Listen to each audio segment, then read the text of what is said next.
Today's video is about the steps in solving Bernoulli's differential equation. Before we start, let's compare first linear and Bernoulli's differential equation. Linear and Bernoulli's differential equation has similarities and differences. Their similarities is they have the same process in solving, and their differences is their formulas in the process of solving. Now let's go on to our example problem. dy over dx minus 1 over x times y is equals to x times y squared. Step 1 is write it in a standard form.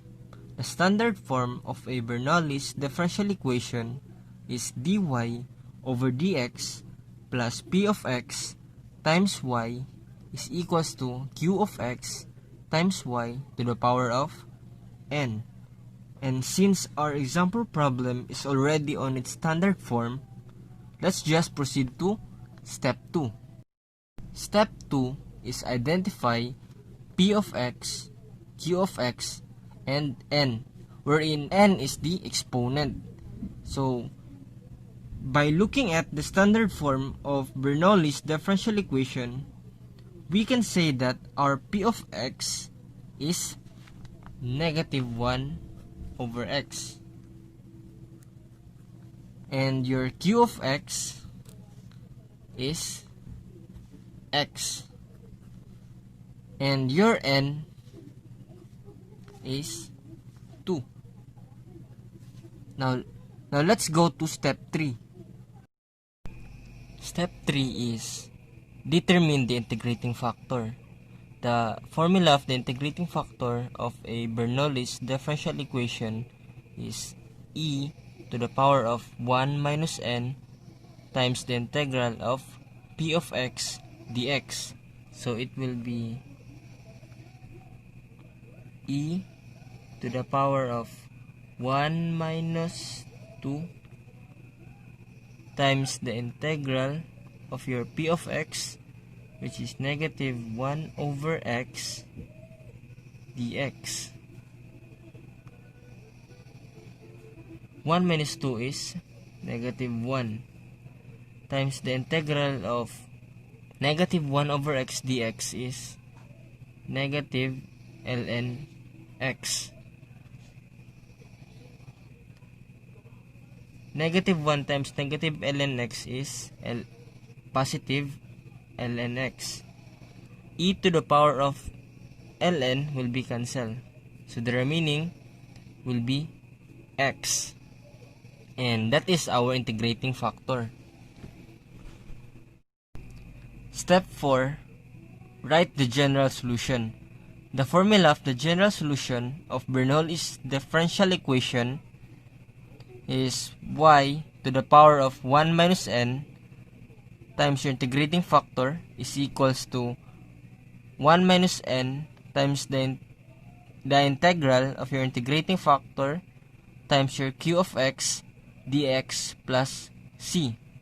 So it will be y to the power of 1 minus 2 times your integrating factor, which is x, is equals to 1 minus 2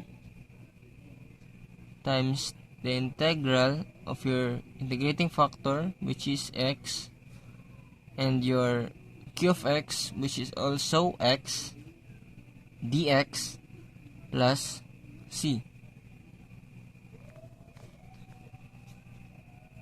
Y to the power of 1 minus 2 is negative 1 times your x is equals to 1 minus 2 negative 1 times the integral of your x squared, which is x cubed over 3 plus c.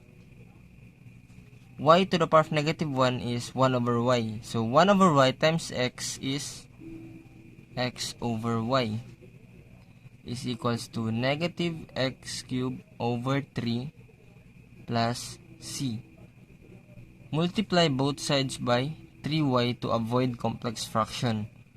So it will be 3x is equals to negative x cubed times y plus 3c, which is just constant, so it will be c times y.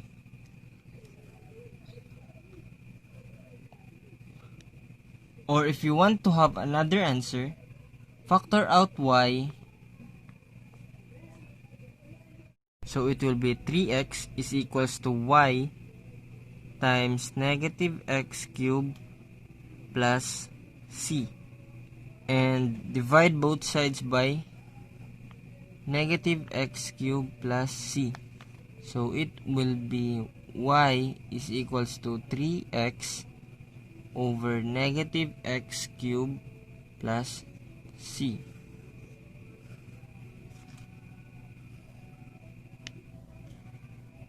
It's either one of them is your final answer. And that would be the end of the discussion.